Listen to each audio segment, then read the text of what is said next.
Eh bien, je m'appelle Anne Quessem et je suis chargée de recherche au Centre de recherche en neurosciences de Lyon.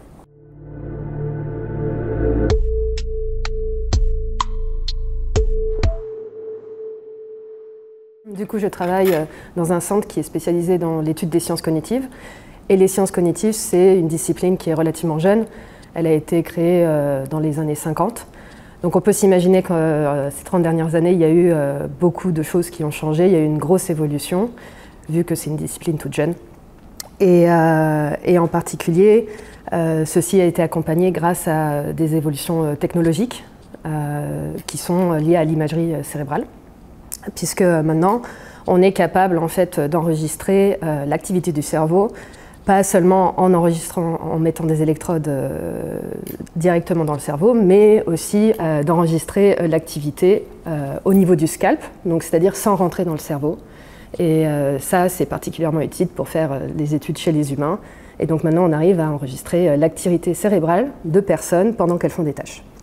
Et ceci est associé à 3 méthodes d'imagerie cérébrale assez utilisées et vraiment utilisées maintenant, qui sont l'électroencéphalographie, l'IRM fonctionnelle et la magnétoencéphalographie. Et pour vous donner un ordre d'idée, l'IRM fonctionnelle a été plus ou moins créée dans les années 90, donc il y a 30 ans. Donc il y a eu un effort d'utilisation qui a été vraiment exponentiel depuis ces années. Et la magnétoencéphalographie, qui est une autre technique, a été utilisée pour la première fois sur cerveau entier, donc avec des capteurs qui captent tout le cerveau, dans les années 90, en 92 également. Donc voilà, donc en fait c'est quelque chose de tout jeune, qui a 30 ans. Et ce qu'il faut savoir maintenant, c'est qu'il y a 30 ans, on utilisait par exemple 64 capteurs dans cette méthode, et maintenant on utilise 275, 300 capteurs. Donc il y a une réelle évolution technologique par rapport à ça. Ceci a été accompagné par des évolutions théoriques sur la manière dont on pense le cerveau et la pensée humaine de manière générale. On est passé d'un point de vue, je dirais, cartographique, voire blobologique, à un point de vue beaucoup plus systémique et lié à la connexion entre les différentes régions du cerveau et également les différents systèmes de pensée. Par exemple, si on pense à l'extrême en fait de comment on pensait le cerveau, comment on pensait la pensée humaine il y a longtemps, on peut prendre pour exemple l'extrême la phrénologie, qui est l'étude justement de la pensée humaine, mais en pensant que chaque fonction cognitive, telle que l'apprentissage des mathématiques, la musique, la prise de décision, le caractère, était associée à une région cérébrale précise et que en fait, voilà, chaque région était vraiment ségrégée et on pouvait bien les séparer. Et maintenant, on est parti de cette hypothèse-là parce qu'on s'est rendu compte en fait que d'une part, grâce à l'imagerie cérébrale, les mêmes régions cérébrales peuvent être recrutées pour différentes tâches. Donc il n'y a pas juste une fonction cognitive qui est associée à une région cérébrale, c'est beaucoup plus complexe. Et de même, maintenant, on est capable de savoir comment ces régions interagissent entre elles. Ce qui était difficile avant l'imagerie cérébrale chez l'humain en particulier, parce qu'on peut faire des cartographies en regardant comment les régions sont connectées, mais c'est un peu comme savoir si, avoir une cartographie de la France ou de n'importe quelle région avec des routes, mais on ne peut pas savoir si elles sont vraiment utilisées. Et grâce à l'imagerie fonctionnelle, on a maintenant la capacité de savoir comment les régions communiquent entre elles quand on fait une certaine tâche, quand on écoute quelque chose, quand on voit quelque chose. On est capable maintenant de savoir comment les régions communiquent.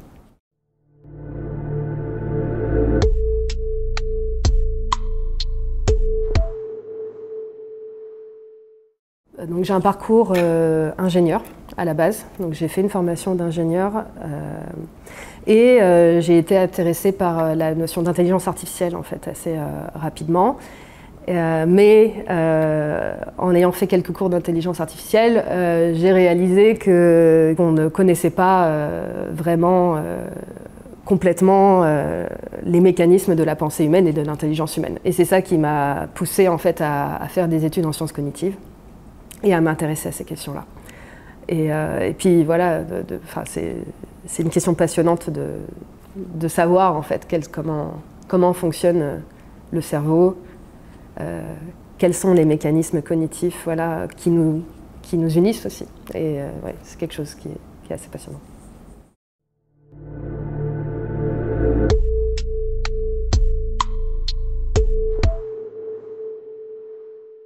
Oui, comme je vous l'ai dit, de toute façon, en fait, notre domaine de recherche est intrinsèquement lié aux avancées technologiques qui sont à la fois dans le domaine et en dehors du domaine de recherche.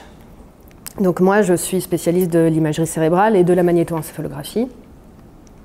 Le souci avec cette technique d'imagerie, c'est que c'est donc une technique qui utilise beaucoup de capteurs, comme je vous l'ai dit, mais ces capteurs, pour qu'ils puissent fonctionner, ils doivent être refroidis à l'hélium liquide, ce qui rend le système très rigide et peu adaptable en fait aux participants qui viennent faire l'étude. Et du coup, il y a une nouvelle technologie qui se met en place, qui sont des magnétomètres à pompage optique. Et quel est l'intérêt de ces magnétomètres, de ces capteurs? C'est que c'est des capteurs qui n'ont pas besoin d'être refroidis à l'hélium liquide, qui fonctionnent à air ambiant. Qu'est-ce que ça implique?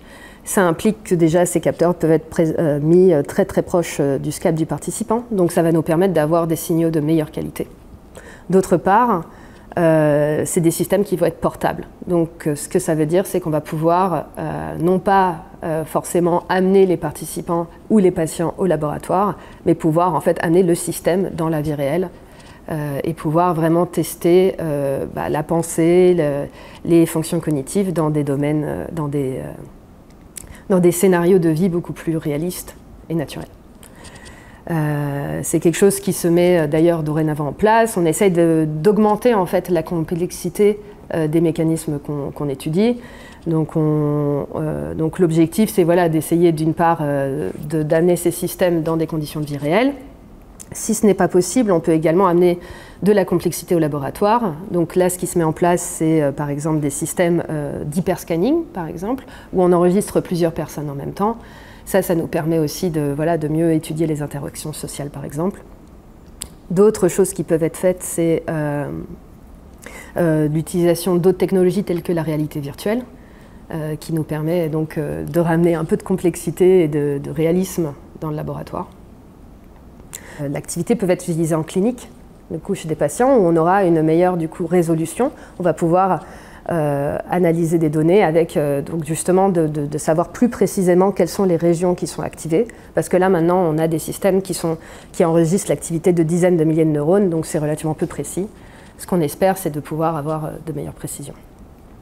Et enfin, il y a aussi des applications peut-être sociétales ou qui sont envisageables, telles que les interfaces homme-machine, qui puissent bénéficier de ces aspects-là.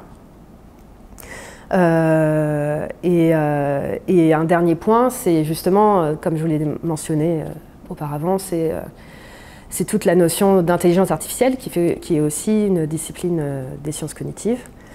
Et ça, c'est un domaine qui est en plein boom, en pleine explosion. On a en particulier, en fait, avec l'utilisation maintenant beaucoup plus avancée des réseaux de neurones profonds, qui sont donc des algorithmes qui permettent à des ordinateurs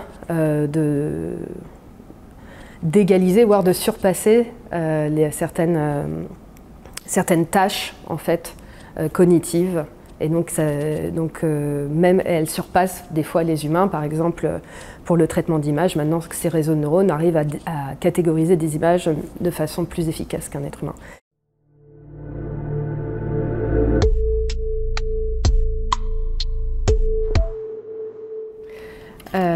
Eh bien, j'étais probablement dans une cour de récré en train de jouer à la marelle. Voilà.